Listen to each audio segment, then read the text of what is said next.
Hello ఫ్యామ్. నిన్న night 10 ఓ క్లాక్కి బెల్ రింగ్ అయింది. ఎవరా అని చూస్తే పక్కింటి పాప. ఒక పాట్ తీసుకొచ్చి దీని మీద ఫ్లవర్ పెయింటింగ్ కావాలక్క, రేపు ప్రాజెక్ట్ వర్క్ ఉంది అంది.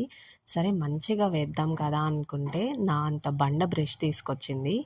అండ్ టైం లేదక్క, ఒక 5 మినిట్స్లో కంప్లీట్ చేసేయి, నాకు నిద్ర వస్తుంది, ఇంటికి వెళ్ళాలని అనింది. సర్లే కదా అని ఏదో వచ్చినట్టు వేసాను. బాగానే వేస్తా బేసిక్గా, కానీ బ్రష్ సహకరించట్లా. ఇంకా పాప కూడా టైం లిమిట్ పెట్టింది. సో ఇలా అయితే నాకు ఇష్టం వచ్చినట్టు పిచ్చిగానే వేసాను అనుకోండి. పైన వదిలేద్దాము బాగుంటుంది అంటే, కాదు కాదు ఫ్లవర్ వేయక్క, ఫుల్గా ఉండాలి, పాట్ ఎంటీ ఉండకూడదు అని చెప్పింది మ్యామ్ అంది. ఇంకా పిల్లలు చెప్పినా వినరు కదా. సో ఇట్లా అయితే ఏదో పిచ్చి పిచ్చిగా మేనేజ్ చేసేసాను.